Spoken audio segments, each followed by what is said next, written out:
ወታደር ራሱ መጀመሪያ ከገባ በኋላ ስልጠና ከሰጠው በኋላ ወታደር ነው ተብሎ ሲጠራ፣ ምክንያቱም ፖሊስ ወይ ሚሊተሪ ኢን ትሬኒንግ ናቸው፣ ትሬኒንግ ላይ እስካሉ። ግን ወታደር ሲባሉ የሚሰጣቸው አንዱ ነገር መሳሪያ ነው። በጣም የሚያስገርማችሁ መሳሪያውን መስጠት ብቻ ሳይሆን መሳሪያውን መፍታት፣ መገጣጠም ሁሉ ያስተምሯቸዋል። ክርስቲያን መጽሐፍ ቅዱስ አጠገቡ ከሌለ ካላነበበ በህይወቱ ውስጥ ካላደረገ መሳሪያ እንደሌለ ወታደር ለመሰላችሁ ይመሳሰላል። የእግዚአብሔር ቃል ምንድነው? አንዱ ሴፍ ነው አይደል? የቃሉን ሴፍ ሲልኮ ኦፌሲዮን ላይ የእግዚአብሔርን ቃል እምነትን እንደጋሻ ወንጌልን እንደ ጫማ እያደረገ ሲያቀርባቸው ቃሉን ግን እንደ ሴፍ ነው ያደረገው።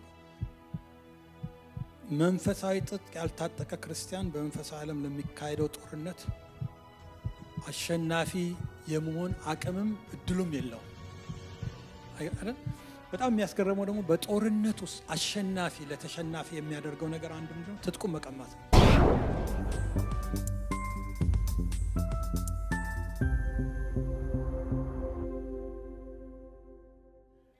የዛሬው ክፍላችን የምንካፈለው ዘዳግም ምዕራፍ 32 ከ46 እስከ 47 ያለውን ክፍል ነው። ክፍሉን አነባዋለሁ። ዘዳግም ምዕራፍ 32 ከ46 ጀምሮ ነው ክፍሉ ያለው። እንዲህ ይላል። እኔ ዛሬ በግልጥ የምነግራችሁን ቃሎች ሁሉ በልባችሁ አኑሩ። ቃሎቹ ለእናንተ በልባችሁ አኑሩ።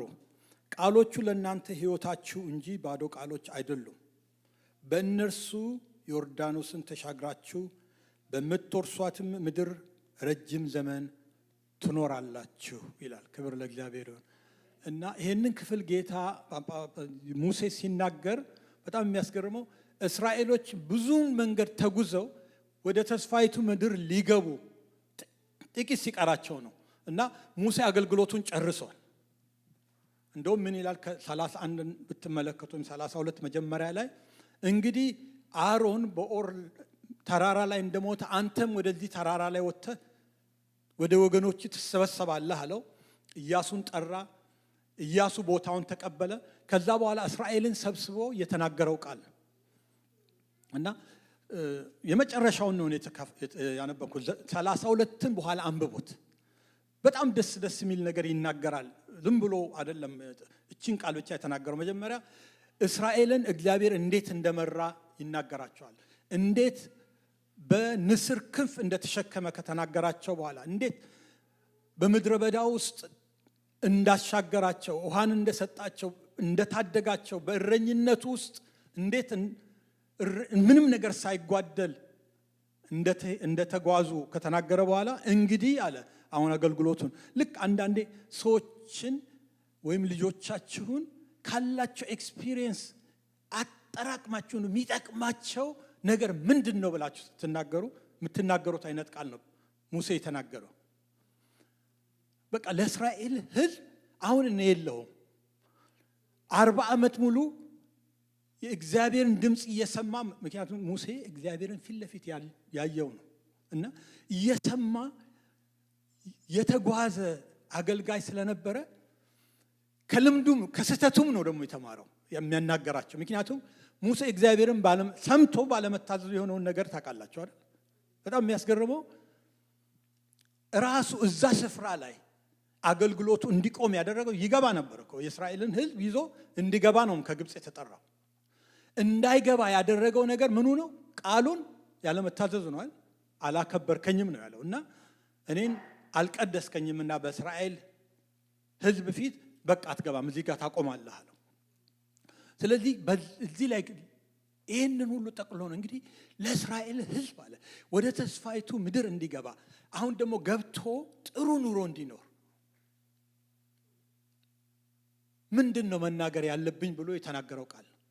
እኔ ዛሬ የምናገራቸውን ቃሎች ስሙ ብሎ ለእስራኤል ምን አለ ሲናገር? እንግዲህ በእነዚህ ቃሎች ምነግራችሁ ቃሎች ሁሉ በልባችሁ አኑሩ፣ አትርሷቸው። ቃሎቹ ለእናንተ በልባችሁ፣ ቃሎቹ ለእናንተ ሕይወታችሁ ናቸው ይላቸዋል። ምናችሁ ነው? ሕይወታችሁ ናቸው። ባዶ ቃሎች አይደሉም። አንዳንድ ሰው አንድ ሰዓት አውርቶ አንድ ቃል ብቻ ነው ለምታገኙት። ሙሴ ተናገረ። ይሄ የምናገረው ቃል ባዶ አይደለም። ጥቂትም ወስዳችሁ ጥቂት ይሄንን እግዚአብሔርን እታዘዛለሁ የእግዚአብሔር ቃል ስለሆነ ቃሎቹ ከባድ ናቸው፣ ይጠቅሟቸዋል፣ ሕይወታችሁ ናቸው ይላቸዋል። ከዛ በኋላ ምን ይላል? በእነሱ ወደዛ ምድር ትገቡና ረጅምን ዘመን ትኖራላችሁ ይላቸዋል። ክብር ለእግዚአብሔር ይሁን። እና ሙሴ ይሄንን ቃል ሲናገር በጣም የሚያስገርመው 2 ምዕራፍ 3 ምዕራፍ ሲጨርሱ የእስራኤል ሕዝብ በጣም ተጠማና ውሃ ፈለገ። ከዛ እግዚአብሔር ለእስራኤል ሕዝብ ውሃ እንዴት እንደሚሰጥ ተናገረ። ሂድና ተራራውን ለህንን አለቱን በያዝከው እንጨት አንድ ጊዜ ብቻ ምታ አለ። ስንት ጊዜ? ከዛ ሙሴ ተበሳጭቶ ነበር በእስራኤል ሕዝብ። ምክንያቱም ሁሌ እየተጠየቁ ስለሚሰጣቸው ያን ጊዜ ግን አግሮመረሙ ነው፣ አልጠየቁም። እና 2 መታው ይላል። አንዳንዴ የእግዚአብሔርን ቃል በቃ ሙሴ ቀላል ይመስላል አይመስልም? ቀላል ነው እኮ። አንዴና 2 መታቸው ትራሱ ይቆጠራል። መጽሐፍ ቅዱስ ላይ እንደዚህ አይነት ቃላቶች ብዙ አሉ። ይገርማቸዋል፣ ብዙ አሉ። ምክንያቱም ሳሙኤል ባረጀ ጊዜ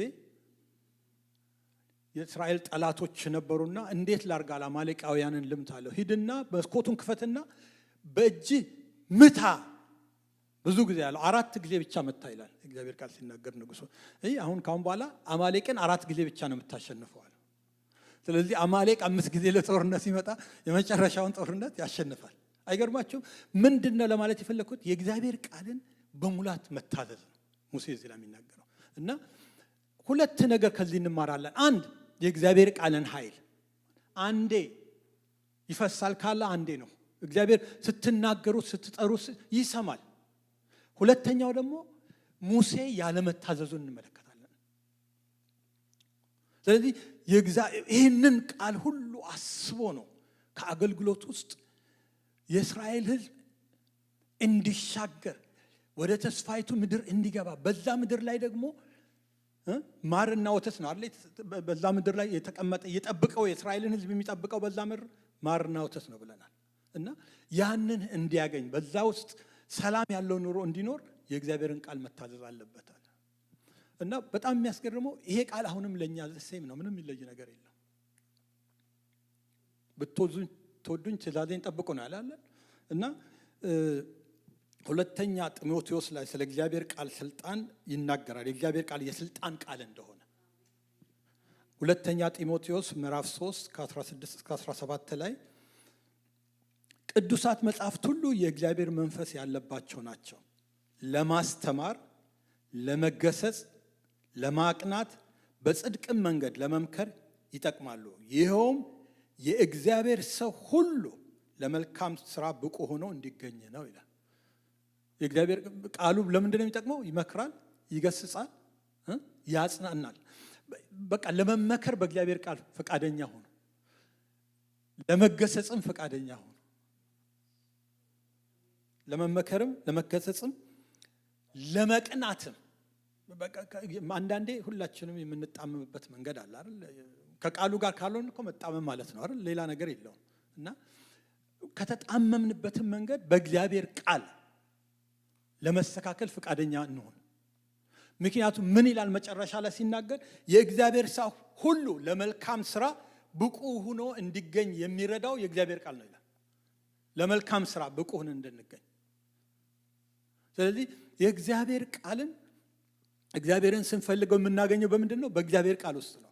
በእግዚአብሔር ቃል ውስጥ እኛን የሚጠቅመን ነገር ደግሞ አለ። አሁን ብቁ የሚያደርገን ነገር፣ የሚመክረን ነገር፣ የሚቀስጸን ነገር፣ የሚያጽናናን ነገር በዛ ውስጥ እንዳለ ይናገራል። ሌላው መጽሐፍ ቅዱስ ስለ መጽሐፍ ቅዱስ ስትመለከቱ ወይም መጽሐፍ ቅዱስ ስታጠኑ መጽሐፍ ቅዱስ በ1500 ዘመናት መካከል እንደተጻፈ ይናገራል። የሙሴ 5ቱ መጽሐፎች ጀምሮ ራእይ የተጻፈበትን እና ባለፈው እንደውም ይገርመኝ ነበር አንዱ ሲያስተምር ኢሳይያስ ስለ ኢየሱስ የተናገረውን ክፍል ጠቅሶ ኢየሱስ ክርስቶስ ከመምጣቱ ከ700 ዓመት በፊት የተናገረው።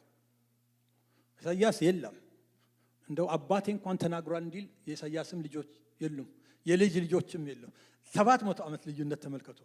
እና የእግዚአብሔር ቃል በዘመናት መካከል ምንድነው? ሕያው ነው፣ ይሰራል።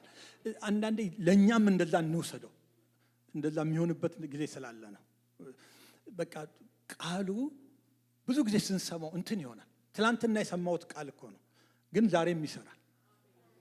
ዛሬም ይሰራልና የእግዚአብሔር ቃል ይላል የጸና ቃል እንደሆነ ሲናገር አንደኛ ጴጥሮስ ምዕራፍ 1 ቁጥር 25 አንደኛ ጴጥሮስ ምዕራፍ 1 ቁጥር 25 ላይ የጌታ ቃል ግን ለዘላለም ጸንቶ ይኖራል፣ የተሰበከላችሁም የምስራች ቃል ይህ ነው።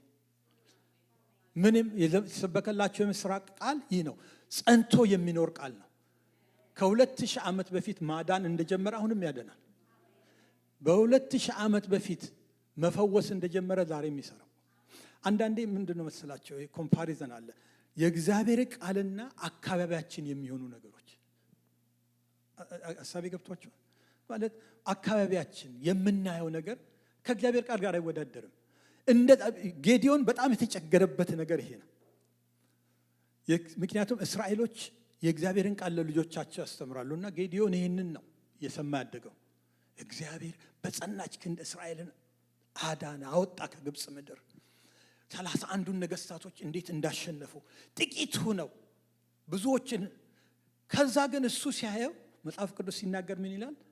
አንደኛ ሳሙኤል ላይ የሚዲያም ጦር እንደ ጉንዳን ነበረ ተራራውን የሰበረው።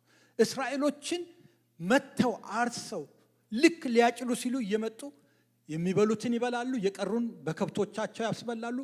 ከከብቶቻቸው የተረፈውን ሁሉ እንደገና አበላሽተው ሄዱ ነበር ይላል። እና ምንድነው በሚዲያም ጥቃት ውስጥ በመሸነፎች ውስጥ ነው የሚኖሩት። ግን የእግዚአብሔር ቃል አሁን እዚህ ላይ ምን እንዳለ እግዚአብሔር ከነርሱ ጋር ከሆነ የተሰጣቸው ተስፋ እና የነሱ ሁሉ ህይወት አንድ አልነበረም። እና ደስ የሚል ግን አንዳንድ ክርስቲያኖች እንደዚህ አይነት ነገር እንድንጠይቅ ይጠቅመናል። ለመሰላቸው እሱ ምን አለ እንደ አባቶቻችን የነገሩን ቃል እንዲህ አልነበረም። እግዚአብሔር ታውቃላችሁ ጥያቄ አይፈራም። እግዚአብሔር ጥያቄ አይፈራም። ለጥያቄ እንደውም መላሽ ነው ማለት። አንዳንድ ሃይማኖቶች ጥያቄ ክልክል ነው ይላሉ። እግዚአብሔር ግን ጥያቄ አይፈራም። ደግሞ የእግዚአብሔርና የአገልጋዮቹን ሪሌሽንሺፕ ብትመለከቱ ጥያቄና መልስ የተሞላው ነው። መልስ ያለው አምላክ ስለሆነ ለእንቆቅልሽ መልስ አለው፣ ለጥያቄ መልስ አለው። አንዳንዴ እንደ መጽሐፍ ቅዱስ እንኳን ሄዳችሁ ካልገባችሁ ምንም መቸገር የለባችሁ። እግዚአብሔር ሆይ ለምንድን ነው ቃሉ እንደዚህ ነው፣ የኔ ህይወት እንደዚህ ነው። እንደውም በጣም የሚገርማችሁ እንደዛ ስትጠይቁ ነው። ይሄ የእንትን ነገር ነው። በእግዚአብሔር ፊት በቃ እውነተኛ የሆነ ህይወት እንደዛ ነው። ጌዲዮን ያንን ነው ጠየቀው፣ ግን ያንን አልኖረም፣ ግን ጠየቀ በጣም። ምክንያቱም መጽሐፍ ቅዱስ ሲናገር እሱ በወይን መጭመቂያ ውስጥ ነበረ የሚወቃው ስንዴ። ግን እኔ እንደዚህ እኖራለሁ፣ ይሄ እኮ ከተናገርከው አባቶቻችን ከነገሩን ታሪክ ጋር አይሄድም። የእግዚአብሔር ቃል በህይወታችሁ ጉልበተኛ ካልሆነ እንደዚህ ጠይቁ። እግዚአብሔር በእናንተ ውስጥ ጉልበታም ያደርገዋል፣ የሚሰራ ያደርገዋል። የእግዚአብሔር ቃል በነገር በጊዜ መሃል የማይለዋወጥ ነው እና መጽሐፍ ቅዱስ ኢሳይያስ ምዕራፍ 40 ቁጥር 8 ላይ ሲናገር ምን ይላል? ሳሩ ይደርቃል፣ አበባውም ይረግፋል፣ የአምላካችን ቃል ግን ለዘላለም ጸንቶ ይኖራል። እግዚአብሔር ከተናገረ የዛሬ ዓመትም ቢሆን ይሆናል። ቃሉ ካለ ይሆናል። በህይወታችሁ ውስጥ በተለይ አንዳንድ ባለፈው ተናግሬያለሁ፣ ልድገመው። አሁንም የእግዚአብሔር ቃል የጸና የትንቢት ቃል ነው። ዘመንን ተሻጋሪ የእግዚአብሔር ቃል ነው። እግዚአብሔር መጽሐፍ ቅዱስ ውስጥ ነቢያቶች እንዳሉ ይናገራል። አሁንም አሉ። እግዚአብሔር በነቢያት ይናገራል። አጠገባችሁ ባለ በወንድማችሁ ውስጥ ይናገራል። ያ ቃል ኤክስፓየር ያደርጋል። ሐሳቤ ገብቷችኋል? ሊያደርግ የሚገባውን ካደረገ በኋላ እግዚአብሔር የተናገራችሁን ነገር ከተናገረ ታማችሁ እፈውሳችኋለሁ ካለ አለቀ። በቃ ስትፈወሱ አልቅም ያ ቃል ነው አይደል? ትንቢቱን ግን የእግዚአብሔር ቃል ግን ዘመንን ተሻጋሪ ነው። ትፈወሳላችሁ ካለ በዘመን ውስጥ ሁሉ የሚታመምን ሁሉ የመፈወስ አቅም አለው። ሐሳቤ ገብቷችኋል? ስለዚህ በእግዚአብሔር ቃል ላይ በሕያውነቱ ላይ በመስራት አቅሙ ላይ ዳውት አታርጉ። ኢየሱስ ክርስቶስ እንደውም በጣም የሚያስገርም ቃል ተናገረ። ልጁ ታሞ ወደ ኢየሱስ ሲያመጣው ኢየሱስ አልነበረምና ደቀ መዛሙርቶቹ ናቸው እዛ ያሉት። ከዛ በጣም የሚያስገርመው ወደ ኢየሱስ ለማምጣት እምነት ነበረው ሰው። አሁን ሆስፒታል ስትሄዱ እንዴት ነው? እምነት እኮ አለ እኮ አይደል? አለ አይደል? እምነት አለ። ምክንያቱም ከዚህ ተነስታችሁ ክሊኒክ ወይም ሆስፒታል ለመሄድ እኮ ያነሳሳችሁ እምነታችሁ ነው። ሄጄ ዶክተሩ ያየኛል፣ እታከማለሁ፣ መድኃኒት ይሰጠኛል፣ ይሻለኛል። ይሄኛውም አባት እንደዛ ነው። ወደ ኢየሱስ አመጣዋለሁ አለ። ወደ ኢየሱስ አመጣው። ኢየሱስ አልነበረም። ደቀ መዛሙርቶቹ ይጸልዩ ነበረ። በጣም የሚያስገርመው ፈውሰዋል። ኢየሱስ ስልጣን ስለሰጣቸው ብዙ ሰው ተፈውሷል። ግን የዚህ ሰውዬ ልጅ ጋር ሲመጡ ቢሉ አልተፈወሰም። እና የሰውየው እምነት እንደደከመ ታያላቸው። ኢየሱስ ሲመጣ ሰውየው ውስጥ ልጁ ሕፃኑ ልጅ እንደ ያሰቃየዋል ጠላት። እና ምን አለው አባትየው? ወደ ደቀ መዛሙርቶች አመጣሁት፣ ጸለዩ፣ ግን ሊፈወስ አልቻለም አለ። እና ጌታ ምን አለው? እመን አለው። እና የአባትየውን ሕይወት ታያላችሁ። ምን አለ? አምናለሁ፣ ግን ያለማመኔን እርዳ አለ። ከሚያየው ነገር የተነሳ አንዳንዴ እንደዛ ማለት ጥሩ ነው። የሆነ እንደው መጽሐፍ ቅዱስ እንደዚህ የሚለው ከኔ ሕይወት ውስጥ እና የኔ ሕይወት እኩል አይደለም የምትሉ ከሆነ ግድ የለም እኮ ዳውት ማድረግ እኮ ምንም ማለት አለ። መጽሐፍ ቅዱስ ላይ የእግዚአብሔር ሰዎች እኮ ዳውት አድርገዋል። በዛ ለመቅረታቸው ነው እንጂ ጉልበታቸው አይደለም እንዴ? እነ አብርሃም አባታችን የእምነት አባት የተባለው እኮ ዳውት አድርጎ ደክሟል እኮ። ከቤተሰብ ውጣ፣ እኔ ወደማሳይ ምድር ሂድ፣ እኔ ባርካለሁ ያለው አምላክ እኮ አምኖ ከወጣ በኋላ መንገድ ላይ እኮ በአንቺ ምክንያት ሊገሉኝ ይችላሉ ብሎ አይደል እንደ ባለቤቱን እህቴ ነች ያለው። ድካም አለ። እንደዚህ ስለ ፐርፌክሽን አይደለም የምናወራው። ፐርፌክት ስለሚያደግ ስለ እግዚአብሔር ቃል ስለሚረዳው ስለ እግዚአብሔር ቃል ስለሚያሻግረው የእግዚአብሔር ቃል ነው የምንነጋገረው። ስለዚህ ትርፋማ መሆን ከፈለግን እንደ እግዚአብሔር ቃል ማመን አይደለም፣ እንደ እግዚአብሔር ቃል ማመን፣ እንደ እግዚአብሔር ቃል ማመን አለብን። ብዙ ሰዎች ብዙ ነገር ያምናሉ፣ ግን እንደ እግዚአብሔር ቃል የሚያምኑ ብቻ ናቸው የሚጠቀሙ። ኢየሱስ ክርስቶስ ሕይወቱን ለኛ በመስቀል ላይ ሰጠ አይደል? መጨረሻ ላይ ደግሞ ቃሉን ሰጥቶ ነው ሄደው አይደለም እንዴ? እግዚአብሔር ቃል እንደዛ ይላል እኮ ዮሐንስ ምዕራፍ 17 ከቁጥር 13 እስከ 14 ላይ ኢየሱስ አገልግሎቱን እሱም ጨርሶ ሊሄድ ሲል ጸለየ ስለኛ። ጸለየ። በጣም የጌታ ፍቅር እኮ በቃ ልክ ሊሄድ ሲል ከእኔ ጋራ እስካሁን ነበሩ፣ የነገርኳቸውን ሰምተኸኛልና አመሰግናለሁ። በዓለም ሳሉ ከመከራ አውጣቸዋለሁ፣ በዓለም ሳሉ ግን ጠብቃቸው። እነዚህም ብቻ አይደለም፣ ቃሌን ሰምተው የሚያምኑትን ሁሉ ለእኛ ሁሉ እኮ ነው የጸለየው። ገና እኮ ከ2000 ዓመት በፊት ገና ለልጅ ልጆቻችን ሁሉ ነው የተጸለየው። ይሄ ጸሎት ከተናገረ በኋላ ልክ 13 ላይ ሲደርስ እኔ አሁን ወደ አንተ መምጣቴ ነው ይላል። ነገር ግን ደስታዬ በእነርሱ የተሟላ እንዲሆን አሁን በዓለም እያለሁ ይህንን እናገራለሁ፣ ቃልህን ሰጥቻቸዋለሁ ይላል። ምንን ሰጥቻቸዋለሁ? ቃልህን ሰጥቻቸዋለሁ። ቀደም እንዳለ በእነዚህ ቃሎች ነው የምትወርሱት፣ በእነዚህ ቃሎች ኑሩ ይጠቅማቸዋል እንዳለ ጌታ ኢየሱስ ቃሌን ምን ብያቸዋለሁ? ሰጥቻቸዋለሁ። ማቴዎስ ወንጌል ተሰጠን፣ ሉቃስ ተሰጠን፣ ዮሐንስ ተሰጠን፣ ማርቆስ ተሰጠን። ከዛ በኋላ ደግሞ እነዛ መልእክቶቹ ተሰጡን። አይገርማቸውም? መጽሐፍ ቅዱስ ባይኖር ሰዎች እንደው ታሪኩን እየተናገሩ ብቻ ቢያልፍ፣ ግን እግዚአብሔር ሊረዳን ፈለገ። ደግሞ ለምንድን ነው መሰላቸው? ልጆችሽ ከእግዚአብሔር የተማሩ የሚለውን ቃል እኔ በጣም አጠንክሬ ነው ማምነው። እግዚአብሔር መጽሐፍ ቅዱስ እንኳን ባይኖር እየተናገረን ይረዳናል። ግን የመጽሐፍ ቅዱስ ውስጥ ያለውን የእግዚአብሔርን ቃል ስትመለከቱ በቃ እንድንጠቀም ጌታ ፈለገ። እንድንመራ ጂፒኤስም ነው። ነገን የያዘ እግዚአብሔር ነገን ሊያሳየን ፈለገ። ነጋችንንም ሊያሳየን ፈለገ። እኛ እኮ የእግዚአብሔርን ቃል እኮ አንዳንድ ነገር አይምሰላችሁ። የተኛችሁት እንቅልፍ ስላለ አይደለም። እንቅልፍ የማያስተኛ ነገር ብዙ አለ። የእግዚአብሔርን ቃል አምነን በቃ ነጋችንን እግዚአብሔር ይዟል። በጣም የሚያስገርማችሁ አንዳንዴ ብዙ ልዩነቱን በጥቂቱ ማወቅ ከፈለጋችሁ አንድ የማያምን ሰው ጋር ሆናችሁ እናንተ አንድ ችግር ሲያጋጥም ተመልከቱ። የሆነ የሚያስደነግጥ ነገር ኢሚዲየት የሆነ ይሄ እንትን ሳይሆን ወይ ቤት ውስጥ ሆናችሁ የሆነ አደጋ ነገር ምናምን ይሆናል። በእናንተና በእነሱ መካከል ያለው ልዩነት እናንተ የምትጠሩት አምላክ አላቸው። ለጸሎት ወዲያው ነው ጌታ ሆይ ትላላችሁ። ባለፈው አንድ ዶክመንት እንትን አሁን ሁሉ ነገር ላይፍ ሆኗልና የሆነ ወንድሜ ልኮልኝ ነው ፌስቡክ ላይ የሆነ ፕሌን ተርቡለንስ ትልቅ ተርቡለንስ አጋጥሞት እነዚህ ኦክሲጅን እንትኖች ሁሉ ተለቀው በጣም ይጮሃል። ሰው በጣም ስታዩ ያስፈራል። ራሱ እስከ መጨረሻ ካላያቸው ራሱ ፕሌኑም ይወደቀ ይመስላል። በጣም ያስፈራል። ግን ትሰማላችሁ አንዳንድ ኢየሱስ የሚል ድምፅ የእንግሊዝኛ ድምፅ ነውና ልዩነቱን አያቸው። አምላክ የሌለው ይጮሃል፣ አምላክ ያለው የሚጠራውን ያውቃል። ወገኖች አንዳንዴ የእግዚአብሔርን ቃል ማወቅ የሚጠቅማቸው እዚህ ላይ ነው። የምትጠሩት እንደ ቃሉ የምትጠሩት ለምሪት ሲያስፈልግ ከአደጋ ለእረኝነት ሲያስፈልግ እግዚአብሔር እረኛ ነው። አንድ ነገር ልንገራቸው፣ እግዚአብሔር እረኛ ነው። ደግሞ ቃሉን ካወቃችሁ ነው በእረኝነት ውስጥ የምትሄዱት። እረኝነት አገራችን ውስጥ ያለው እረኝነት የመጽሐፍ ቅዱስ እረኝነት ጋር ይለያል። ማለት እስራኤሎች እረኛ በእስራኤል ውስጥ እረኛው ቀድሞ ነው የሚሄደው፣ በጎቹ ድምፁን ይሰማል። ለዚህ ነው በጎቼ ድምፄን ይሰማሉ ጌታ ያለው።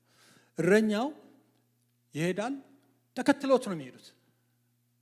አልፎ አልፎ ያያቸዋል ወንደር ያረጉ በጎች ካሉ። ከዛ ውሃ ቦታም ሲቆም እዛ ይጠጣሉ። ልክ ሲጨርስ ያፏጫል፣ ይከተሉታል፣ ወደ ሳር ይወስዳቸዋል። የእግዚአብሔርም እረኝነት እንደዚህ ነው። እሱ ይቀድማል፣ እኛ እንከተላለን። ግን ምንድን ነው የሚለው? ድምፄን ያውቃሉ ነው አይደል? የእግዚአብሔርን ድምፅ ለማወቅ አንድ ነገር እንገራቸው። የእግዚአብሔርን ቃል ማወቅ ያስፈልጋል። የእግዚአብሔርን ቃል ኢብን ሐሰተኛ እንኳን ሰው ሐሰት እንኳን ቢናገራችሁ የእግዚአብሔር ሰው ነኝ ብሎ ቢናገር መንፈሱን የምትመረምሩት እኮ በእግዚአብሔር ቃል ነው። መጀመሪያ በእግዚአብሔር ቃል ነው የምትመረምሩት።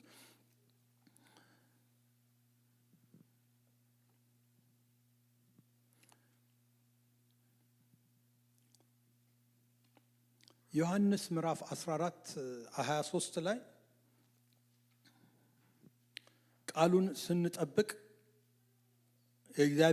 እግዚአብሔርን እንደምንወደው ይናገራል። ምን ይላል? የሚወደኝ ቢኖር ቃሌን ይጠብቃል፣ አባቴም ይወደዋል፣ ወደ እርሱም እንመጣለን፣ ከእርሱም ጋር እንኖራለን ይላል። ዮሐንስ 14 23 ከእርሱም ጋር ምን እንላለን?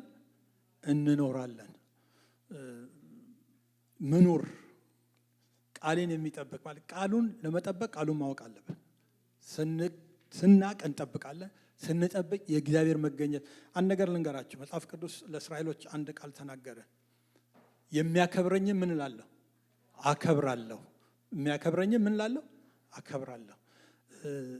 እግዚአብሔርን ማክበር ከፈለግን መስገድ ጥሩ ነው፣ ማምለክ ጥሩ ነው፣ መጸለይ ጥሩ ነው። ግን እንደ ቃሉ አይደለም። መጽሐፍ ቅዱስ እንደዛ የሚለው እንደ ቃሉ እንድናከብረው። እንደዚህ ስል እንደው አንዳንዴ እዚህና እዚህ የለም አይደለም። ቅድም እንዳለው ግን ቃሉን ስናቅ እንደ ቃሉን እንስተካከላለን። ቃሉን ስናቅ እና ሰው እኮ መሳቱን ለማወቅ እኮ ሰው መናገር አያስፈልገውም። አንዳንዴ እንግዲህ የኔ ትዝብት ነው ድሮ አሁን ወዛ ላይም እና ሰዎች ቤተክርስቲያን ውስጥ እኔ ጸሎት ላይ ንስሐ በመጸለይ አምናለሁ በደንብ ምንም ችግር የለብኝም፣ ትክክልም ነው። ግን እሁድ ቀን መቆየት የለባችሁ። ማክሰኞ ላደረጋችሁት ለምን መሰላችሁ እንደዛ ምለው? አንዳንዴ ስትጸልዩ እግዚአብሔር እኮ ያሳያችኋል አይደል እንዴ? ያጠፋችሁትን ጥፋት። አንዳንድ እንደውም ቀለል ያለ የሚመስል ነገር አንድ ጊዜ ድሮ ፓስተሬ አንድ ቃል ተናገረኝና ቬጋስ ያለው ሁሌ እንትን አለ ያስታውሳለሁና መጀመሪያ እንትን አላለኝ ብዙም የኃጢአቱ ትልቅነት አልታየኝም እና ምን አለ ማስቲካ እየበላው አለ ነዳጅ ለመቅዳት ስል አውጥቼ ጣልኩት አለ።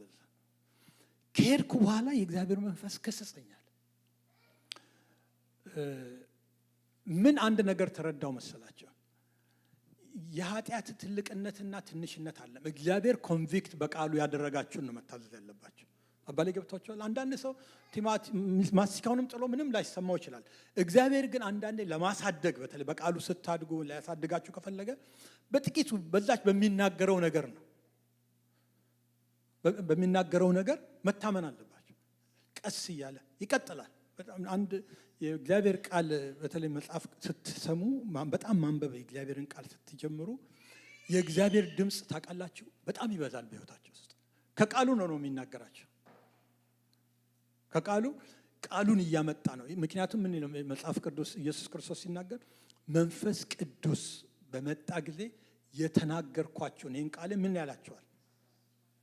ያሳስባቸዋል። ቃሉን ነው ላይፍ የሚዘራው በሕይወታችን ላይ።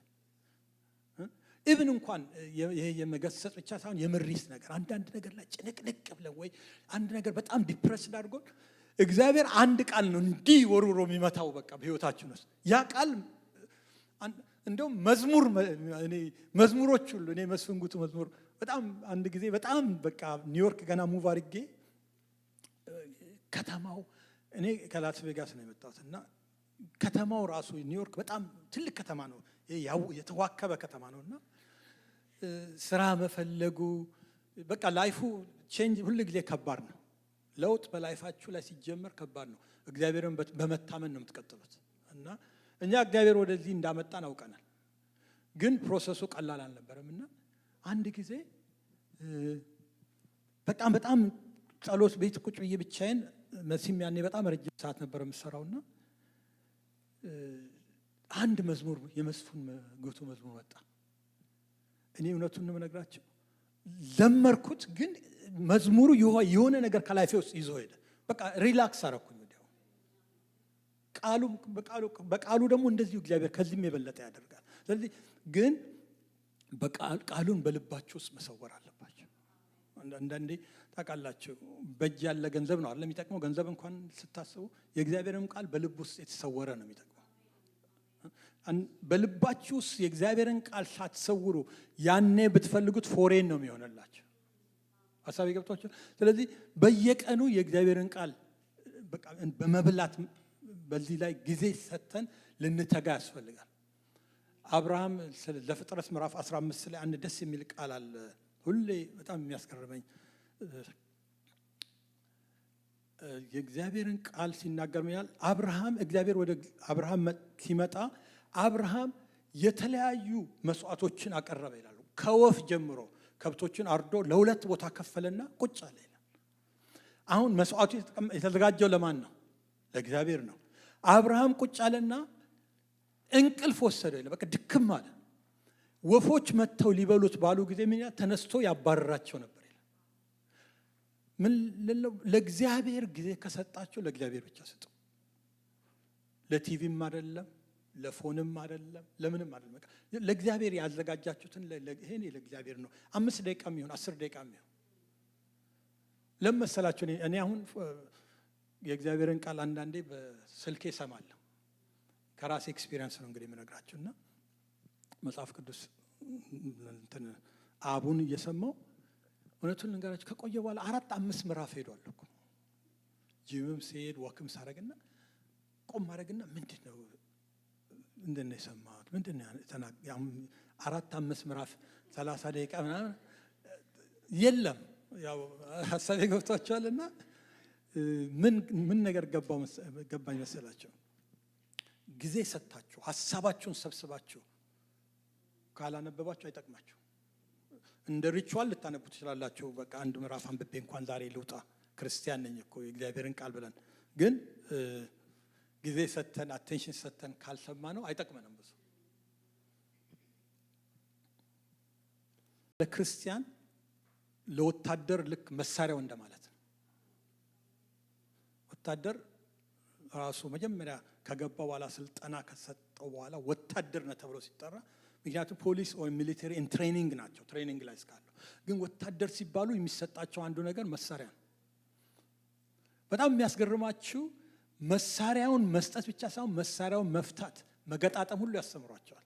አንድ ዶክመንተሪ አይ ነበር አሜሪካኖች አፍጋኒስታን ያኔ በነበረው ጊዜና ቅዳሜና እሁድ እረፍት አላቸው። አንዳንዶቹ ያው የተከፋፈሉ ስለሆነና ያን ቀን አንዱ የሚያደርጉት ነገር ጠዋት ተነስተው መሳሪያቸውን አይ ነበር ዶክመንተሪና በጣም ገረመኝ።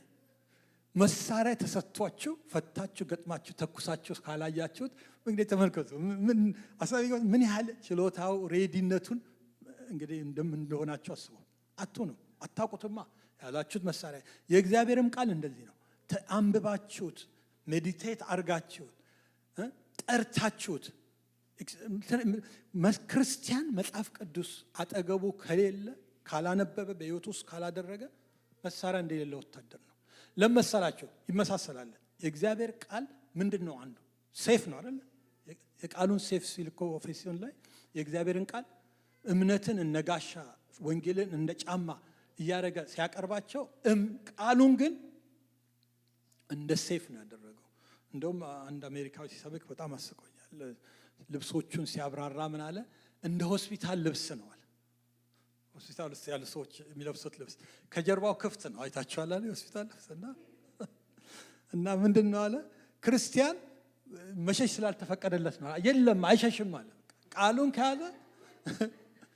ከያዘ የእምነትን ጋሻ ካነሳ አባባል የሚወረወሩ ፍላጻዎች የሚያርፉበት የእምነት ጋሻ ከያዘ የሚዋጋበት ሴፍ ከያዘ የቃሉን ወንጌል ከያዘ የእምነትን ጥሩር ካነገበ አይሸሽም።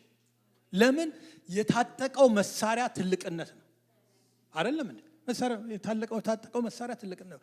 ወገኖች ሆይ መጽሐፍ ቅዱስ ላይ ሲናገር ምን ይላል? ኢየሱስ ክርስቶስ አንዱ ስሙ የእግዚአብሔር ቃል ነው። ዮሐንስ ወንጌል ምዕራፍ 1 ላይ ቁጥር 1 ላይ ዕብራውያን ይህንን ሲያብራራ ምን ይላል?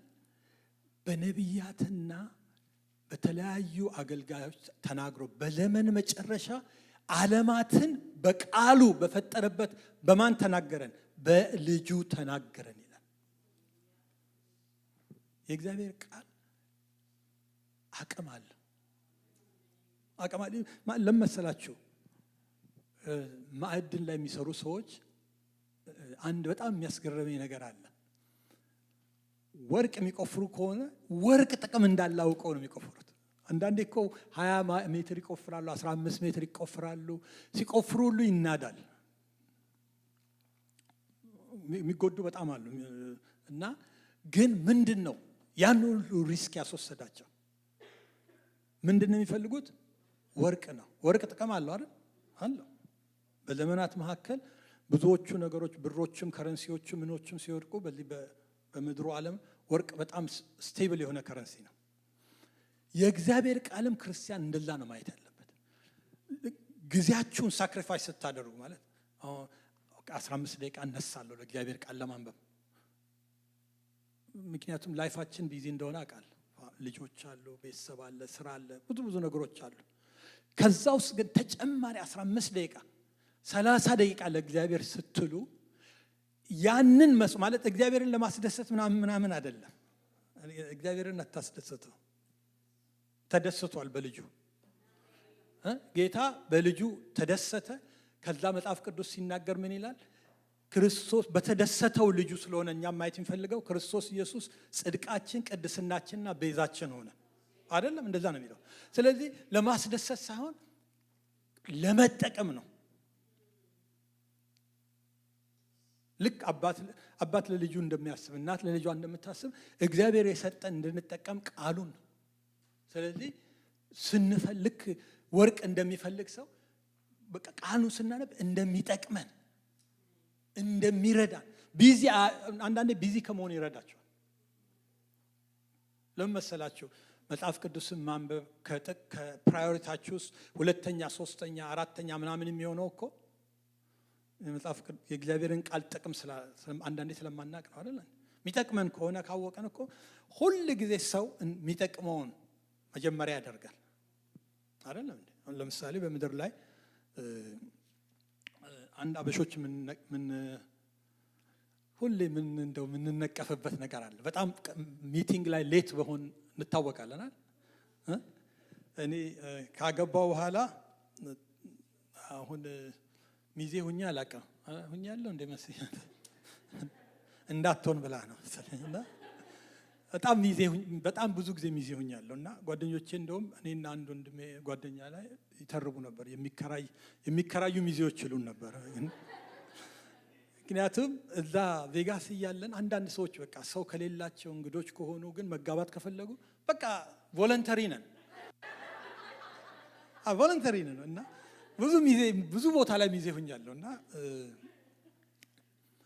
አንድ በጣም የገረመኝ ነገር ሚዜ ሆነን ልክ ወደ ተዘጋጀው ቦታ ስንሄድ ወደ ሰርግ ስልክ ይዘናል። እንግዲህ መጡ አልመጡም 6 ሰዓት እኮ ነው የሰርጉ ቦታ ብንጠብቅ አንዳንዴ 7 አሁን እየመጡ ነው ትንሽ ሲባል እንመጣለን።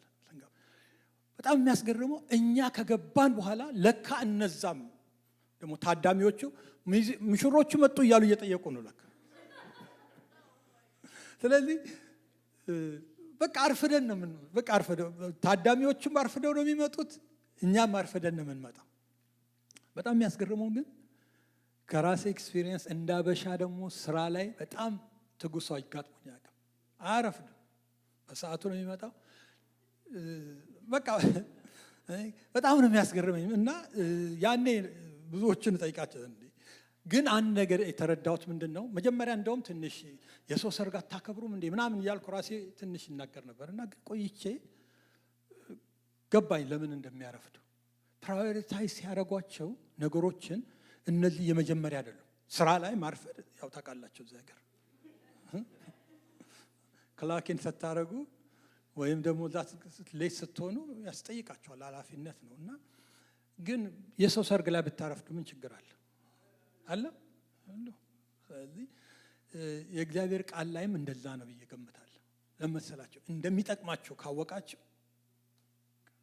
እግዚአብሔር ቃል ይጠቅመኛል፣ ምግብ ነው ለኔ፣ መጠጤ ነው፣ መንፈሳዊ መጠጥ ነው፣ ይረዳኛል፣ ነፍሶች መንፈሴን ያጠነክራል። አንድ ነገር ልንገራቸው ባይዘወይ ስጋና መንፈስ ሆሊ ስፒሪት የሚለው ቢሊ ግራም መጽሐፍን ሳነባ አንድ ጊዜ ስለ መንፈሳዊ ጥንካሬ ሲጽፍ ምን አለ?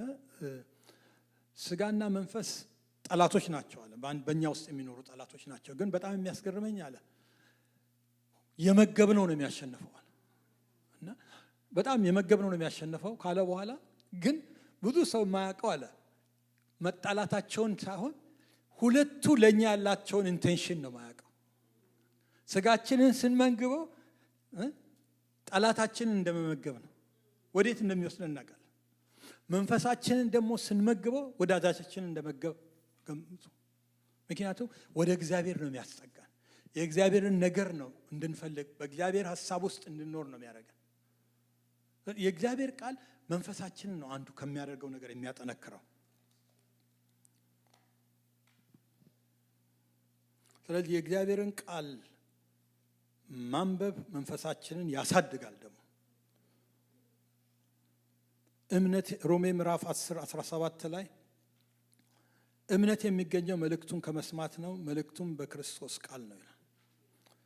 እምነት የሚገኘው ከምንድን ነው? ከመስማት ነው። ሰው የሚሰማውን ሁሉ የማመን ቴንደንሲው ሀይ ነው። በቃ ምክንያቱም ሰው የሚያምነው የሚሰማውን ነው። ግን ለኛ የእግዚአብሔር ቃል ሲናገር ምን ይላል? እምነት ከመስማት ነው ካለ መስማቱም ከማን ነው? ለኛ ከእግዚአብሔር ቃል ነው። እንደ ቃሉ ኢየሱስ ክርስቶስን እንደ ቃሉ ያልጠየቁትን ሰዎች ሲናገር ምን አለ? አንድ ሴት ነበረች፣ 7 ወንድማማቾችን አገባች። ከዛ በኋላ 7ቱም ሞቱ። እሷ ለማን ሚስት ትሆናለች አለ። ጥያቄው በጣም የሚያስገርመው እነዚህ ሰዎች ይህንን ጥያቄ የጠየቁ ሰዎች እስራኤሎች ናቸው፣ ሰዱቃውያን ናቸው። እና በሰዱቃውያን ትምህርት እምነት ወይም ቴዎሎጂ ውስጥ ሰው በቃ በዚህ ምድር ላይ ጥሩ ኑሮ ይኖራል እግዚአብሔርን እስካመለከ ድረስ፣ ጣዖትን ካላመለከ እግዚአብሔር ይባርከዋል፣ ከዛ በኋላ በቃ ጀስት ዴድ የሚሉ ናቸው። እና ኢየሱስ ክርስቶስ የዘላለምን ሕይወት ሲያስተምር እንዴ አያችሁ የሰሙት ያ ቴዎሎጂ የተቀበሉትና ያመኑት ቴዎሎጂ ከዚህ ጋር ጥያቄያቸው ሁሉ የተበለሻሸ ነበር። እና ኢየሱስ ሲናገር ምን አለ? እናንተ የምትጠይቁትን ራሱ አታውቁም። የእግዚአብሔርን ቃል ስንሰማ ኢቭን ከእግዚአብሔር ጋር ያለን የእግዚአብሔርን ቃል ስናነብ ኢቭን ከእግዚአብሔር ጋር ያለን ሪሌሽንሺፕ ይስተካከላል። የምንጠይቀው እንደማን ነው? እንደ ቃሉ ነው የምንጠይቀው። እንደ ቃሉ ስንጠይቅ፣ እንደ እግዚአብሔር ቃል ስንፈልግ፣ እንደ እግዚአብሔር ቃል ስናንኳኳ፣ ስንለምንም ይሰጠናል፣ ስንፈልግም እናገኛለን፣ ስናንኳኳም ይከፈታል። የሰው በር ያንኳኳት ነው። እዚህ በር አንኳኳለሁ ብላችሁ እዛ በር ብታንኳኩ ሊከፈት ይችላል፣ ግን የምትፈልጉት በር አለ የሚከፈተው።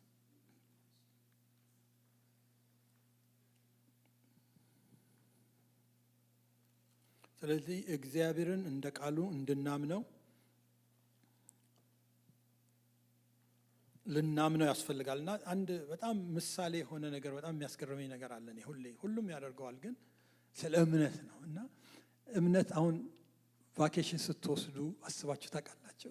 ቫኬሽን ስትወስዱ ከ2 ወር በፊት ትኬት ትገዛላችሁ ይቀነሳል ብላችሁ፣ ግን እኮ ከ2 ወር በኋላ ስራ ፈቃድ ሁሉ ትወስዳላችሁ። አንዳንድ ቦታ ላይ ቅድሚያ ፈቃድ ካልጠየቃችሁ አታገኘው ሌላ ሰው ስለሚወስድና፣ ግን ውስጣቸው እምነት አለ። ከ2 ወር በኋላ ትኬት የምትቆጡት ከ2 ወር በኋላ ሄዳለሁ፣ ላይመች ይችላል፣ የሆነ ችግር ቢፈጠር ይችላል ምናምን ነገር የሚባል ቦታም የለም ለእናንተ።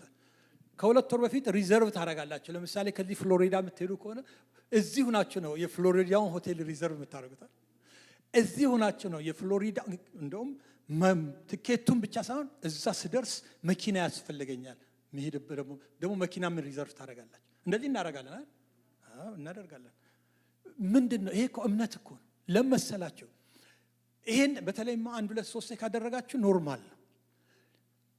በየጊዜው ስታደርጉት ስለሚሆን አባለገቶች ምንም ችግር የለውም፣ ይሆናል። ሰው ሪዘርቭ ያደርጋል። መንፈሳዊም ነገር እንደዚህ እኮ ነው። እንዲህ ስታምኑት በጣም ይገርማቸዋል። እምነት ላይፍ ስታይል ይሆናል። የመጀመሪያ ጊዜ ነው እንትኑ። ከዛ በቃ የእግዚአብሔርን ቃል ስታነቡ ሞር እምነታችሁ እያደገ ይመጣል።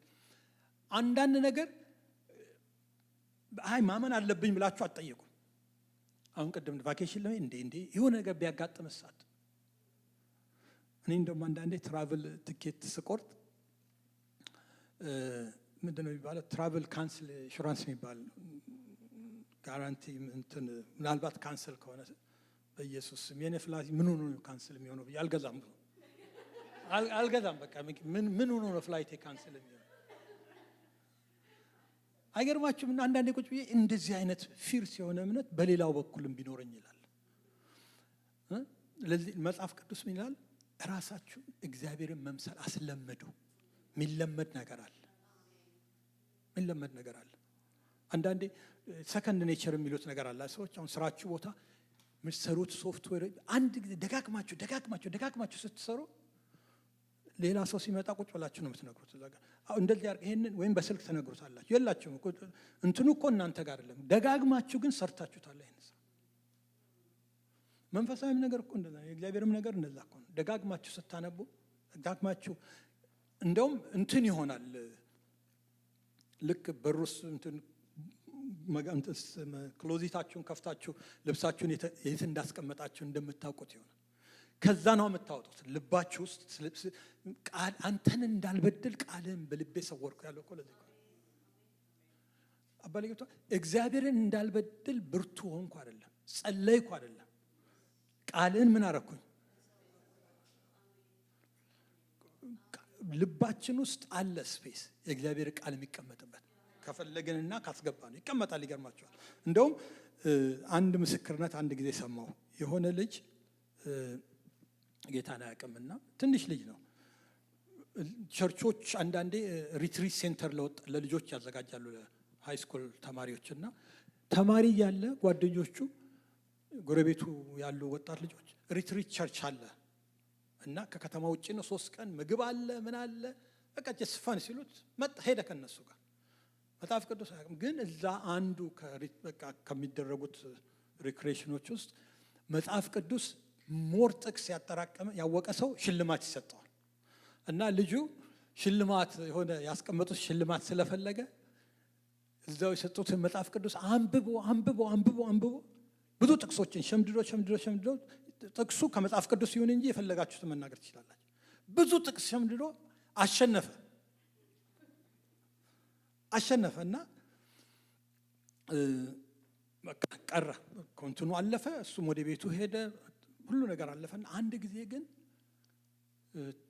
ታሞ ሆስፒታል እያለ ስለ እግዚአብሔር ቃል አይምሮ በቃ there is no hope for you, just only God ምናምን ሲባል ያ ከብዙ ጊዜ ያነበበው ጥቅስ መጣ አይምሮ። ሁሉንም በቃ ቀስ እያለ አንዴ ነው ያነበበው፣ አንዴ ነው ሜዲቴት ያደረገው፣ አንዴ ነው ያ ኢንቨንት የተካሄደው፣ ግን ጠቀመው። እና ምን ለማለት ፈልጌ ነው፣ የእግዚአብሔርን ቃል ስታስቀምጡ ሜሞራይዝ ለማድረግ አታስቡ። ዝም ብላችሁ አንብቡት። አስተምረኝ ብላችሁ ቃሉን ያስተውሉ ዘንድ መንፈሱን ሰጣቸው ስለሚል በቃ አንዳንዱ ነገር እንደውም መንፈስ ቅዱስ ከዛ በሚያስፈልገን ጊዜ አሁን እኮ ታውቃላችሁ ቃሉን የምናነበው የሆነ በሚያስፈልገን ኤሪያ ላይ አለ። ለምሳሌ ጢሞቴዎስ አንድን ዛሬ ብታጠኑ በደንብ ጊዜ ወስዳችሁ ብታጠኑ አንድ ቀን ግን ከዛ ውስጥ አንደኛ ጢሞቴዎስ አንድ ጊዜ በጣም ስትፈሩ የሆነ ነገር ሲያሳስጨንቃችሁ እግዚአብሔር ከዛ ውስጥ አንደኛ ጢሞቴዎስ ምዕራፍ 2 ቁጥር 6ን አውጥቶ ይሰጣቸዋል። እግዚአብሔር የሰጠን የኃይልና ፍቅር ራስን የመግዛት መንፈስ እንጂ የፍርሃት መንፈስ አይደለም። አይገርማችሁ? ቃሉ ገና ልክ ወደ ውስጣችሁ ሲመጣ አንድ የሚያደርገው ነገር ፍርሃትን ማባረር ነው። ባለፈው እኔ ነግራችኋለሁ፣ ሁሌ ይገርመኛልና ጨለማ ክፍል ውስጥ መብራት ስታበሩ ብርሃን ይሆናል። ግን ጨለማው እንዴት እንደሄደ የት ነው ሄደው ብላችሁ አስባችሁ ታውቃላችሁ? እንደ ቁጭ ብላችሁ ካሜራ ብታስቀምጡ ምናምን አታዩም እንዴት እንደሄደ። አንዳንድ በመንፈሳዊ ነገሮች ውስጥ ዓለም ውስጥ የሚከናወኑ ነገሮች አሉ። ስለኛ እኛ ማናያቸው እግዚአብሔር የሚያውቃቸው የሚያደርጋቸው አንዱ በቃሉ ነው።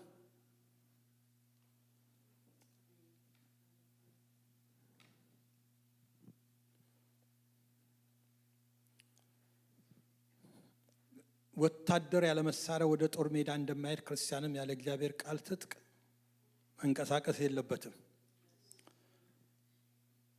መንፈሳዊ ትጥቅ ያልታጠቀ ክርስቲያን በመንፈሳዊ ዓለም ለሚካሄደው ጦርነት አሸናፊ የመሆን አቅምም እድሉም የለውም አይደል?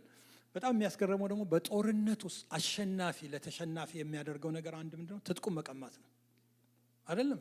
ትጥቁን መጽሐፍ ቅዱስ እንደዛ ይናል። እግዚአብሔር ክርስቶስ ኢየሱስ ባሸነፈ ጊዜ ዲያብሎስን ትጥቁን ነጥቆ በአደባባይ እየዞረ አሳየ ነው። እና ይገርማችኋል፣ ውጊያ አለብን እኛ። በቃ ላይ መጽሐፍ ቅዱስ ውጊያ እንዳለብን ይናገራል። ስለዚህ ነው ትጥቁን ልበሱ የሚለው። በቃ ሁሌ ታጥቀን ከሄድን እኮ ወታደር መጣ አይባልም።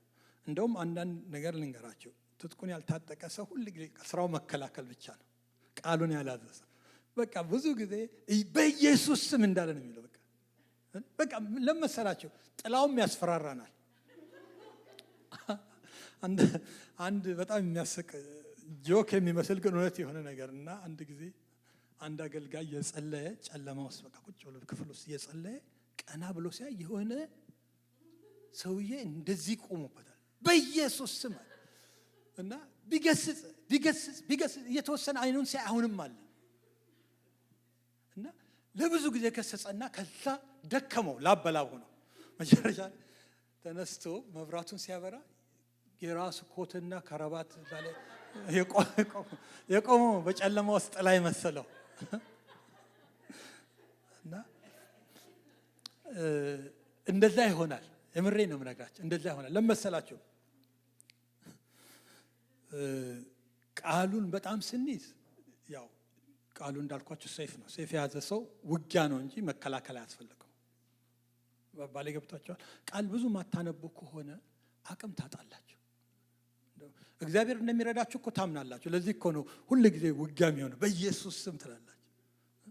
ግን አሸናፊ ህይወት እንድንኖር እግዚአብሔር ይፈልጋል። አሸናፊ ህይወት የምንኖረው በእግዚአብሔር ቃል፣ እግዚአብሔርን ቃል በልባችን በመሰወር ለመሰወር ቃሉን ማጥናት አለብን። ማንበብ አይደለም ማጥናት ነው ያለብን።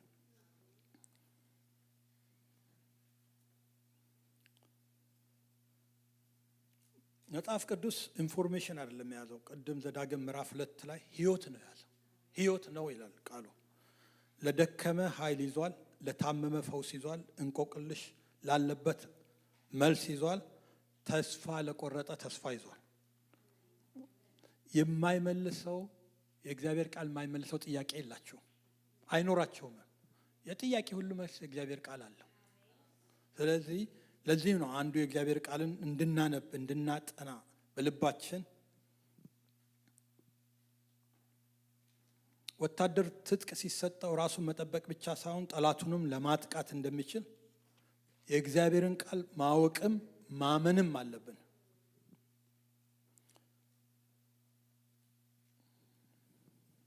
ኢየሱስ እንደሚረዳቸው ላመኑ እንደ እምነታችሁ ይሁንላችሁ እንዳላቸው ቃሉንም አንብቡ እንዳለን ሁሉ አጥኑ እንዳለን ሁሉ ልናጠና ይገባናል። ቃሌን ሰጥቻችኋለሁ መቀበል ነው። ቃሌን ሰጥቻችኋለሁ ስላለ ያ መጽሐፍ ቅዱስ ውስጥ ያለውን የእግዚአብሔርን ቃል መቀበል አለብን። ክርስቲያን ከቃሉ ለመጠቀም ከፈለገ ቃሉን በመንፈሱ ላይ መዝራት አለበት። እግዚአብሔር ቃል እንደዚህ ይላል እና የዘራ ገበሬ ብቻ ነው ከማሳው የሚበላ አይደለም። የእግዚአብሔርን ቃል የዘራ ብቻ ነው በመንፈሱ ላይ የሚጠቀመው።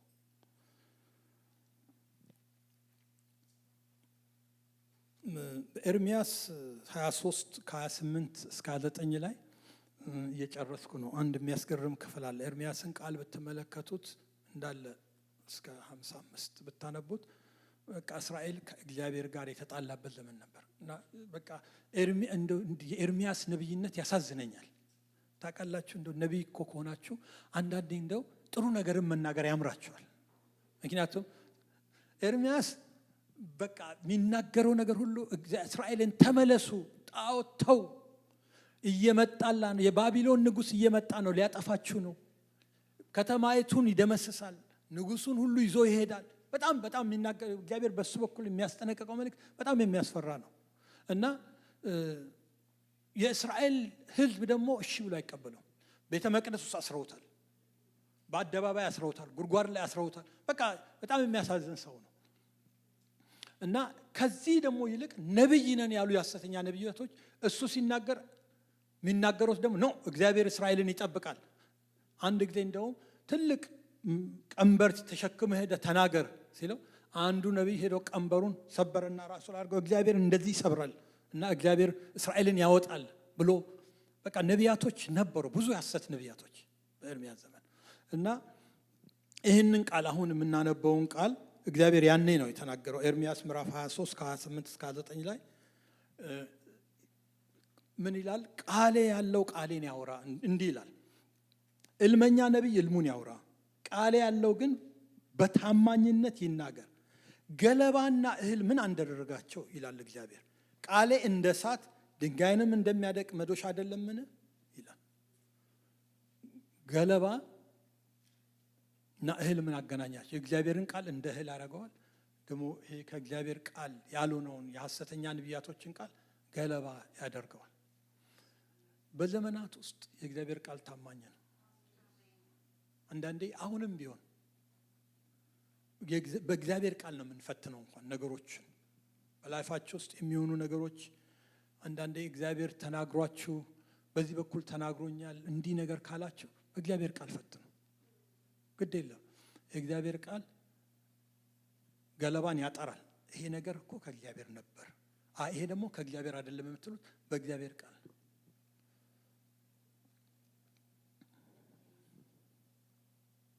ስለዚህ የእግዚአብሔርን ቃል ካሉን ንብረቶቻችን ሁሉ የበለጠ አብልጠን ልንጠነቀቅለት ይገባናል። ለእኛ ነው የተሰጠው። ይህም እኮ ከተሰጠን ንብረቶች አንዱ ነው አይደለም እንዴ? ንብረቱ ለእኛ እኮ ነው የተሰጠን እኮ። አንድ ነገር ልንገራችሁ፣ ገንዘብ ቢኖራችሁ ሆስፒታል ያደርሳችኋል እንጂ ጤናን አይሰጣችሁ አይደለም እንዴ? አይሰጣቸው። አንዳንዴ ለዚህ ነው በጣም ብዙ ብር ያላቸው የማይስማሙ ቤተሰቦች እንኳን መካከል ታያላቸው ሚዲያ ላይ አይደል? ስለዚህ ጤና ቢኖራችሁ እና ምንም በሽታ ባታውቁ ደስታ ከሌላችሁ ምን ይጠቅማችሁ? ብዙ ነገሮች አሉ በላይፍ ውስጥ እንደ ጥሩ ናቸው የምንላቸው፣ ግን ከነሱ ውስጥ አንዱ ቢጎድል እኮ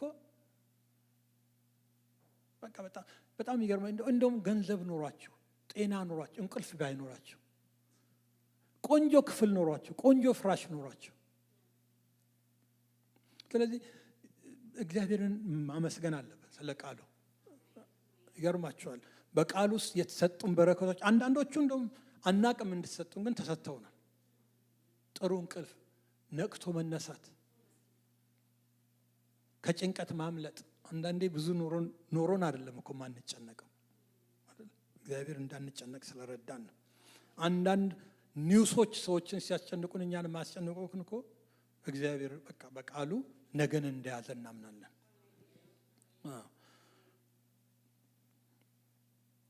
ሁለተኛ ጴጥሮስ ምዕራፍ 1 ቁጥር 19 ላይ ቃሉን በጥንቃቄ ማጥናት እንዳለብን የእግዚአብሔር ቃል ይመክረናልም ያስጠነቅቀናል። እንዲህ ይላል ቃሉ። ሁለተኛ ጴጥሮስ ምዕራፍ 1 ቁጥር 19 በጨለማ ስፍራ ለሚበራ መብራት ጥንቃቄ እንደሚደረግ እናንተም ለዚህ ቃል ብትጠነቀቁ መልካም ታደርጋላችሁ። በጨለማ ስፍራ ለሚደረግ መብራት ጥንቃቄ እንደሚደረግ እናንተም ለማን ቃል? ለዚህ ቃል ለእግዚአብሔር ቃል ብትጠነቀቁ መልካም ታደርጋላችሁ። ምሳሌ ምዕራፍ 30 ቁጥር 5 እስከ 6 ላይ እንዲህ ይላል፣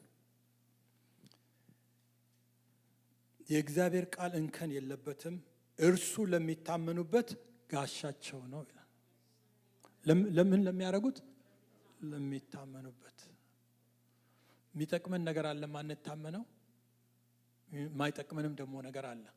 እስራኤልን እግዚአብሔር ሲናገር አንተ ፈርዖን በጣም ትልቅ ጦር ነው፣ ትልቅም ሀገር ነው። ዛሬ ልክ አንድ አቅም የሌላት ሀገር በአሜሪካ ሄዳ ጋራንቲዩ ማንም ወታደር አመጥቶ አንቺን አይወጋም ብትል ብዙ ሀገሮች ደስ ብሏቸው እሺ በቃ ብሎ እንደው ብዙ እንትን ይላሉ ማለት ይታበያሉ።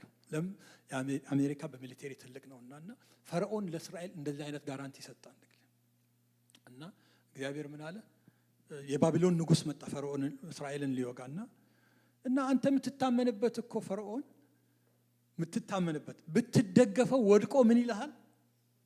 ይወጋሃል። አንዳንዴ አንዳንድ ነገሮች አይጠቅሙንም ብንታመንባቸው፣ በቀላል አባባል እንደውም ይወጋሃል ነው የተባለው። ይሰበራል ብቻ አይደለም፣ ተሰብሮ ምን ይልሃል? ይወጋሃል። እና የእግዚአብሔር ቃል ግን ጋሻ ነው። አንድ ነገር ልንገር፣ በዘመናት ሁሉ ተፈትኖ ያለፈ አባቶች በዕብራውያን ምዕራፍ 11 ላይ የተጠቀሱት እንደ ደመና ያሉልን አባቶች ታምነው ያሸነፉበት ቃል በብዙ ነገር በመጋዝ እስከ መሰንጠቅ አልፈዋል ይላል። አንዳንዶቹ ቤት ሁሉ ሳይኖር በድንኳን ውስጥ ኖረዋል። አብርሃም አባታችን አንዱ እሱ ነው። አብርሃም ከአንድ ቦታ ወደ አንድ ቦታ ሲሄድ የድንኳኑን ካስማ አያጠልቅም ነበር ይላል። እግዚአብሔር ተነስተ ሌላ ቦታ ሂድ ሊለው ይችላል። አይገርማችሁ? እንደው እግዚአብሔር የሚለኝን ላድርግ ብሎ ማሰብ ራሱ ሀሳቡ ራሱ አንዳንዴ እንደው እግዚአብሔር ታውቃላችሁ እስራኤሎችን ምን አለ? እናንተ እዚህ ዳግም ምዕራፍ 32 ላይ አንብቦት ሙሉ ላይ እስራኤል ገና አዲሲቱ ምድር ገብቶ ምን ማድረግ ጣዖት ማምለክ እንዴት አሁን እንደሚያስብ እንኳን አውቃለሁ። እዚህ ቁጭ ብዬ እግዚአብሔር የሰዎችን ልብ ያውቃል፣ ሀሳባችንን ያውቃል። ስለዚህ ነው ያ ሀሳባችን ክፉ ነገር እንዳይዝ የእግዚአብሔርን ቃል ልንሞላበት የሚያስፈልገው። ሮሜ ምዕራፍ 12 ላይ ባለፈው ፓስተር ዳንኤል እንዳስተማረን በአእምሯችን መታደስ ተለወጡ የሚለው እሱ እኮ ነው። አእምሮ አይታደስም፣ ቀላል አይመስላችሁ፣ ጊዜ ይፈጃል። አንዳንዴ 4 ዓመት ተምራችሁ አንድ ነገር እኮ 4 ዓመት 5 ዓመት ትምህርት እኮ የሚያስፈልገው አእምሮን ለመለወጥ እኮ ነው። በአንድ ፊልድ ላይ ሰውን እክፕ ለማድረግ የእግዚአብሔርም ቃል እንደዚህ አንድ ቀን የምታነቡትና የሚበቃ ነገር አለ። እንደውም አንዳንዴ አይታችሁ እንደሆነ አንብባችሁ ሲተው ለተወሰነ ጊዜ እንትን ይሆናል። ባችሁት ቃል አቅም ያጣል በህይወታችሁ ውስጥ። ለምን እንደሆነ ታውቃላችሁ? በየቀኑ ነው መንፈስ ቅዱስ እንትን ቃሉን ጉልበታም የሚያደርግላችሁ፣ ቃሉን የሚጠቅማችሁ የሚያደርግላችሁ። ማቴዎስ ምዕራፍ 7 ቁጥር 24 ላይ በዚህ ቃል እናጠቃልላለን። የእግዚአብሔርን ቃል ሲናገር ቃሌን ሰምቶ በተግባር የሚያውል ሰው ቤቱን በአለት ላይ የሰራ ሰው ይመስላል ይላል። ቤቱን በምን? በጣም የሚገርማችሁ ቤት የሚሰራ ሰው ለመኖር ነው አይደል? ያውም ብዙ ጊዜ ለመኖር፣ ልጆቹን ለማሳደግ፣ ለመኖር በቃ ይሄንን የዘላለም ነገር በዚህ ምድር ላይ እስካለ ለረጅም የሚቆይ ነገር የሚሰራ ሰው እንደ ቃል እንደ በአለት ላይ እንዳልሰራ ነው ማለት በሆነ ነገር የሚፈርስ ነገር። ስለዚህ እንደ እግዚአብሔር ቃል የተከልነው ህይወት ነው የሚጠቅመን። እንደ እግዚአብሔር ቃል የጀመርነው ነገር ይጠቅመናል። አይገርማችሁ? እና ተጠቃሚ ያደርገናል። የእግዚአብሔር ቃል አንዱ ይጠቅመናል። ተጠቃሚ በህይወት ላይም ተጠቃሚ ህይወታችንን በአለት ላይ እንድንሰራ ለመሰላቸው ባይሆን ጥሩ ነው። ግን የእግዚአብሔር ቃል የተናገረ አንድ እውነት በዓለም ሳላችሁ ምን አለባችሁ ነው። በዓለም ሳለን መከራ አለብን። ስለዚህ ምን ብለውት ግን አይዟቸው እኔ ዓለምን ምን አድርጌዋለሁ። ደስ የሚል ቃል አይደለም? መከራው አለ ግን እንዴት ነው? እኔ እንዲህ ብያለሁ። አንዳንዴ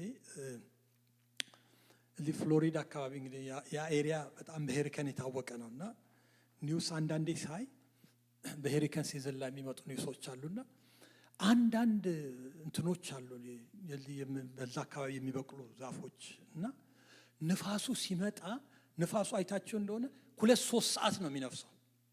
በጣም ዊንድ በጣም ኃይለኛ ነውና አጣሟቸው እንዲህ በቃ ጉብጥ ያደርጋቸውና ያልፍና ብዙዎቹ ይወድቃሉ። አንዳንዶቹ ከዛ በኋላ ይመጡና ይቆማሉ። ካሜራ ላይ ሪከርድ ስለተደረገ ነው እንጂ እነሱ የምትጠይቃቸው ጎንበስ ብያለሁ እንዴ ብሎ መናገሩ ይመስላል። እኔ አባይሌ ገብቷቸዋል። የክርስትናም ህይወት እንደዚህ ነው። ለዚህ ነው እግዚአብሔር ቃል ያለፈው መከራን እንደ ወራጅ ውሃ ምን ታደርገዋለህ? ትረሳዋለህ። መከራ እኮ አለ ግን እንደ ወራጅ ውሃ ባህሪው አንዱ ምንድነው? ካለፈ በኋላ ያለመመለስ ነው አይደል? አይመለስም።